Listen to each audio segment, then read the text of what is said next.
Welcome to day 205 of the New Way. I'll read Luke 17:20 through 37. Once, on being asked by the Pharisees when the kingdom of God would come, Jesus replied, "The coming of the kingdom of God is not something that can be observed, nor will people say, 'Here it is,' or 'There it is,' because the kingdom of God is in your midst." Then he said to his disciples, "The time is coming when you will long to see one of the days of the Son of Man, but you will not see it. People will tell you, 'There he is,' or 'Here he is.'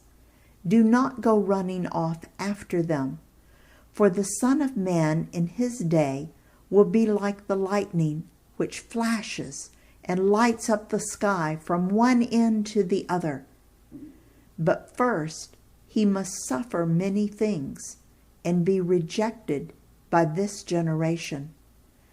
Just as it was in the days of Noah, so also will it be in the days of the Son of Man.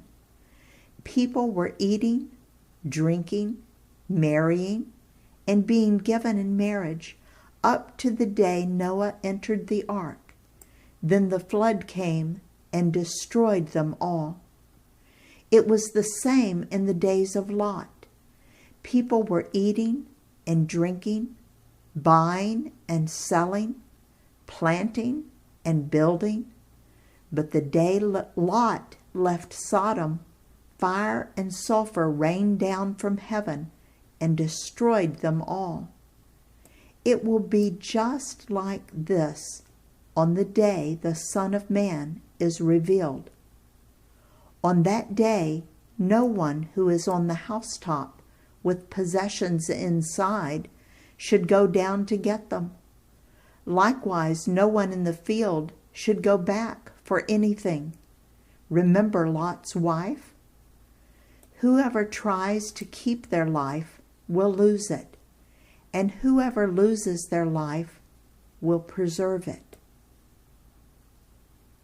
I tell you, on that night, 2 people will be in one bed. One will be taken and the other left. 2 women will be grinding grain together. One will be taken and the other left." "Where, Lord?" they asked. He replied, "Where there is a dead body, there the vultures will gather." Remember that one of the problems the Jewish leaders had in believing Jesus was the Messiah was because of their interpretation of the Old Testament prophecies. So they asked Jesus, "When are you going to establish this kingdom of yours?" Jesus replied that the kingdom of God was already happening. He was talking about the people who had already accepted him as their Messiah. Then he begins to teach about the second coming, when he will establish an earthly kingdom. Luke 17:22 says that he was going away for a while. Then he says that people will report seeing him or predict the date of his coming. This is happening today. Why should we not believe these prophecies? Because Jesus says that when he returns, he will be visible like lightning across the sky, and everyone will see him at the same time. But first he must die on the cross and go away. Then he gives 2 Old Testament examples that are pictures of what it will be like when he returns. The first picture is that of Noah. The other is of Lot. You may be familiar with Noah's story, but just in case you are not, it's found in Genesis chapters 6 through 8. Listen for Jesus' description of the earth in Noah's time in Genesis 6:5.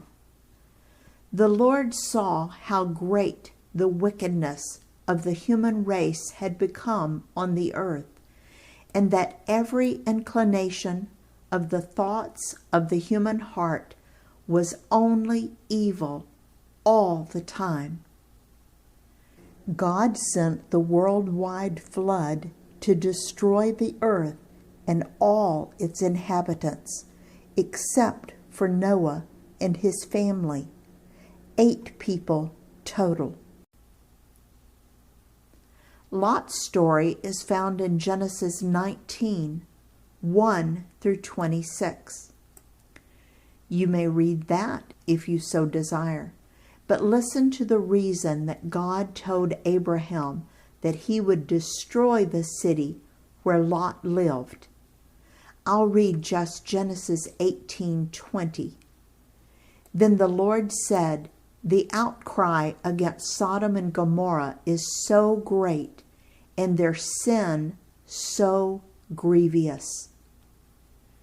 God sent fire and brimstone to destroy these 2 cities. But let's return to the original text. I'll read Luke 17:34. I tell you, on that night, 2 people will be in one bed, one will be taken and the other left. 2 women will be grinding grain together, one will be taken and the other left. Where, Lord? They asked. He replied, Where there is a dead body, there the vultures will gather. Where?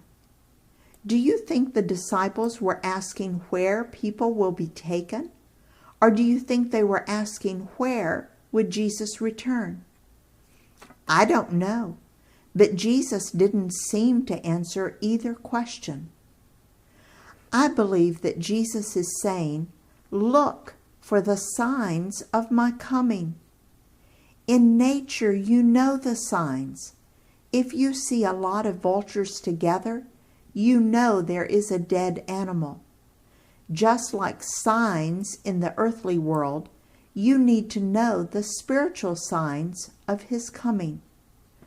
I think the most important sign from these 2 examples from the Old Testament was the moral corruption of the people. Do you see moral corruption in our world today? It seems to me to be getting worse every year. I believe we are fast approaching the time when Jesus will return to earth for the second time. It might even be today. When Jesus is revealed next time, how fast will it happen? I'll reread Luke 17:24. For the Son of Man in his day will be like the lightning. And verses 34 and 35, I tell you, on that night 2 people will be in one bed. One will be taken and the other left. 2 women will be grinding grain together. One will be taken and the other left. At Jesus' second coming, he will take all his followers, those who have invited him into their God-shaped vacuum. But it won't be based on nationality, race, religion, denomination, or anything else. It will be based solely on whether you are ready. To be ready, you must invite Jesus into your core.